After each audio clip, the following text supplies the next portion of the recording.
ಸ್ವಾಗತ. ಇವತ್ತು ನಾನೊಂದು ಕಬಾಬ್ ಹೇಗೆ ಮಾಡೋದು ಅಂತ ತೋರಿಸ್ಕೊಡ್ತಾ ಇದ್ದೀನಿ. ಕಬಾಬ್ ಅಂದ್ರೆ ನಾನ್ ವೆಜ್ ಅಂತ ತಿಳ್ಕೊತೀರಾ, ಆದ್ರೆ ಇವತ್ತು ನಾನು ಹಲಸಿನಕಾಯಿಲಿ ಒಂದು ಕಬಾಬ್ ಹೇಗೆ ಮಾಡೋದು ಅಂತ ತೋರಿಸ್ಕೊಡ್ತಾ ಇದ್ದೀನಿ. ಬನ್ನಿ ಹೇಗೆ ಮಾಡೋದು ನೋಡೋಣ. ನಮ್ಮ ಚಾನೆಲ್ನ ಫಸ್ಟ್ ಟೈಮ್ ನೋಡ್ತಿರೋ ಸಬ್ಸ್ಕ್ರೈಬ್ ಮಾಡೋದು ಮರಿಬೇಡಿ. ಲೈಕ್ ಮಾಡಿ, ಶೇರ್ ಮಾಡಿ, ಕಮೆಂಟ್ ಮಾಡಿ. ವಾವ್, ಎಷ್ಟು ಚೆನ್ನಾಗಿದೆ ನೋಡಿ, ಸೂಪರ್ ಆಗಿದೆ. ನೋಡ್ಲಿಕ್ಕೆ ಇಷ್ಟು ಚೆನ್ನಾಗಿದೆ, ತಿನ್ಲಿಕ್ಕಂತೂ ಇನ್ನೂ ಸೂಪರ್ ಆಗಿದೆ. ನೋಡಿ ಒಂದು ಮುರ್ದು ತೋರಿಸ್ತೀನಿ ಹೆಂಗಿದೆ ಅಂತ, ನೀವೇ ನೋಡ್ತೀರಾ ನೋಡಿ. ವಾವ್,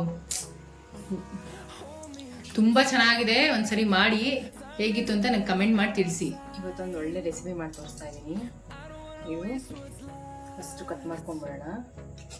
ದೊಡ್ಡವರಿಂದ ಚಿಕ್ಕವರಿಗೂ ಎಲ್ಲರಿಗೂ ಇಷ್ಟ ಆಗುತ್ತೆ, ತುಂಬ ಚೆನ್ನಾಗಿರುತ್ತೆ. ಸಾಯಂಕಾಲ ಈವ್ನಿಂಗ್ ಸ್ನ್ಯಾಕ್ಸ್ಗೆ ತುಂಬ ಚೆನ್ನಾಗಿರುತ್ತೆ. ನೋಡಿ, ಫಸ್ಟ್ ಈ ಥರ ಕಟ್ ಮಾಡ್ಕೋಬೇಕು. ಹಾಲು ಬರುತ್ತೆ, ಇದೆಲ್ಲ ಒರೆಸ್ಕೋಬೇಕು. ಈ ಥರ ಹಾಲು ಬರ್ತಾ ಇರುತ್ತೆ, ಅದಂತೂ ಹಿಂಗೆ ಬಟ್ಟೆ ತಗೊಂಡು ಇಲ್ಲ ಟಿಶ್ಯೂನ ಒರೆಸ್ಕೋಬೇಕು. ಒರೆಸ್ಕೊಂಡು ಕಟ್ ಮಾಡ್ಕೋಬೇಕು. ಕೈಗೆ ಹಂಚು ಯೂಸ್ ಮಾಡ್ತಿದ್ದಾರೆ, ಎಣ್ಣೆ ಹಚ್ಕೊಂಡು ಕಟ್ ಮಾಡೋದ್ರಿಂದ ಕೈಗೆ ಹಚ್ಕೊಳ್ಳೋದು. ನೀವು ಮತ್ತೆ ಕಟ್ ಮಾಡ್ತಾರೆ.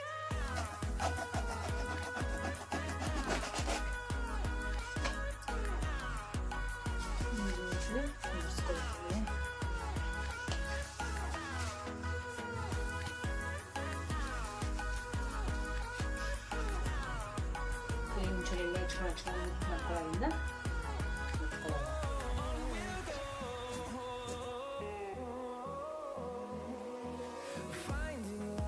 ನೋಡಿ, ಆ ಥರ ಸಿಪ್ಪೆಲ್ಲ ತಕ್ಕೊಂಡಾದ್ಮೇಲೆ ಇವಾಗ ಕಟ್ ಮಾಡ್ಕೊಳ್ಳೋಣ ಸಣ್ಣ ಸಣ್ಣ ಪೀಸ್ಗಳಾಗಿ.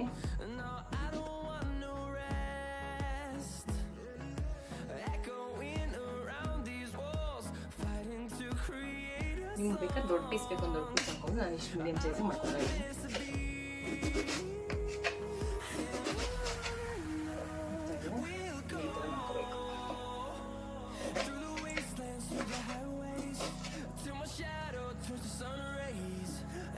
ನೋಡಿ, ಈ ಥರ ಮಜ್ಜಿಗೆ ನೀರಲ್ಲಿ ನೀರು ಮಾಡ್ಕೊಂಡಿದ್ವಿ.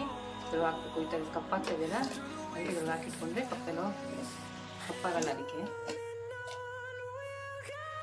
ನೋಡಿ, ಈ ಥರ ಎಲ್ಲ ಹೆಚ್ಕೊಂಡಿರೋದನ್ನ ಈ ಥರ ಮಜ್ಜಿಗೆ ನೀರಲ್ಲಿ ಹಾಕ್ಕೊಂಡಿದ್ದೀನಿ. ಒಂದೆರಡು ಸಲ ಚೆಂದ ಹಿಂಗೆ ಕೈ ಹಾಕ್ಬಿಟ್ಟು ಈ ನೀರನ್ನ ಚೆಲ್ಬಿಡ್ಬೇಕು. ಒಂದೆರಡು ಸಲ ಚೆನ್ನಾಗಿ ತೊಳೆದ್ಬಿಟ್ಟು ಬೇರೆ ನೀರಲ್ಲಿ ಒಂಚೂರು ಉಪ್ಪು ಹಾಕ್ಬಿಟ್ಟು ಒಂದು ವಿಜಿಲ್ ಕೂಡಿಸ್ಕೋಬೇಕು. ರುಚಿಗೆ ತಕ್ಕಷ್ಟು ಉಪ್ಪು ಹಾಕ್ಬಿಟ್ಟು ಒಂದು ವಿಜಿಲ್ ಕೂಡಿಸ್ಕೊಳ್ಳೋಣ. ನೋಡಿ, ಬೇಯಿಸ್ಕೊಂಡು ಆಗಿದೆ. ನೋಡಿ, ಒಂದು ತೋರಿಸ್ತೀನಿ. ನೋಡಿ, ಇಷ್ಟು ಬೇಯಿಸ್ಕೊಂಡ್ರೆ ಸಾಕು, ಕರೆಕ್ಟಾಗಿದೆ.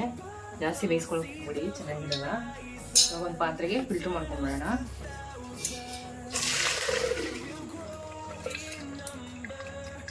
ಫಿಲ್ಟ್ರ್ ಮಾಡಿ ಇಟ್ಕೊಂಡ್ಬಿಡೋದು.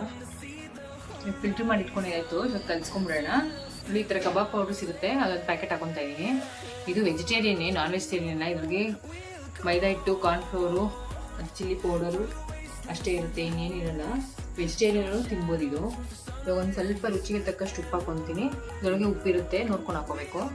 ಆಮೇಲೆ 1 tablespoon cornflour, 1 tablespoon maida ಹಿಟ್ಟು, 1 ಟೇಬಲ್ ಸ್ಪೂನ್ ಶುಂಠಿ ಬೆಳ್ಳುಳ್ಳಿ ಪೇಸ್ಟು, ಒಂದು ಅರ್ಧ ಟೇಬಲ್ ಸ್ಪೂನ್ ಲೆಮನ್ನು,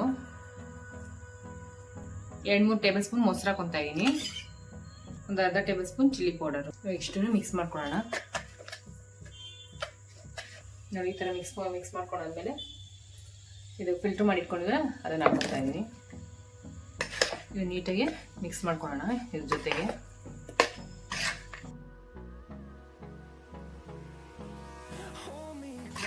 ಇನ್ನೊಂದು ಅರ್ಧ ಮುಕ್ಕಾಲು ಅವರು ಮ್ಯಾರಿನೇಟ್ ಆಗಬೇಕು, ಅದನ್ನು ನೆನಿಬೇಕು. ನೆಂದ ಮೇಲೆ ಕರ್ಕೊಳ್ಳೋಣ. ನೋಡಿ, ಎಣ್ಣೆ ಕಾಯಿಗೆ ಇಟ್ಕೊಂಡಿದ್ದೀನಿ. ಅದು ನೆನೆಸ್ಕೊಂಡಿದ್ವಲ್ಲ, ತುಂಬ ಚೆನ್ನಾಗಿ ನೆಂದಿದೆ. ಒಂದು ಅರ್ಧ ಗಂಟೆ ನೆನೆಸ್ಕೊಳ್ಳಿ ಅಂತ ಹೇಳಿದ್ದೆ. ಎಷ್ಟು ನೆನೆಸ್ಕೊಂಡ್ರು ಅಷ್ಟು ಚೆನ್ನಾಗಿರುತ್ತೆ. ಅದ್ರೊಳಗೆ ನೀಟಾಗಿ ಉಪ್ಪು ಖಾರ ಎಲ್ಲ ಚೆನ್ನಾಗಿ ಹಿಡಿಯುತ್ತೆ ಅದಕ್ಕೆ.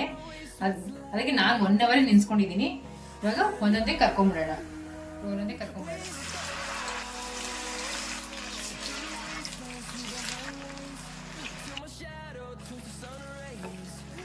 ಆದಷ್ಟು ಮೀಡಿಯಂ ಫ್ಲೇಮಲ್ಲೇ ಕರ್ಕೋಬೇಕು. ತುಂಬ ಹೈ ಫ್ಲೇಮ್ ಕೊಟ್ಬಿಟ್ಟು ಏನಾಗುತ್ತೆ, ಸೀದೋಗ್ಬಿಡುತ್ತೆ. ಚೆನ್ನಾಗಿ ನೀಟಾಗಿ ಒಳಗಡೆ ಎಲ್ಲ ಫ್ರೈ ಆಗಲ್ಲ. ನೋಡಿ, ಎಷ್ಟು ಚೆನ್ನಾಗಿದೆಯಲ್ಲ, ಹಾಗಿದೆ. ತಕೊಂಬಿಡೋಣ.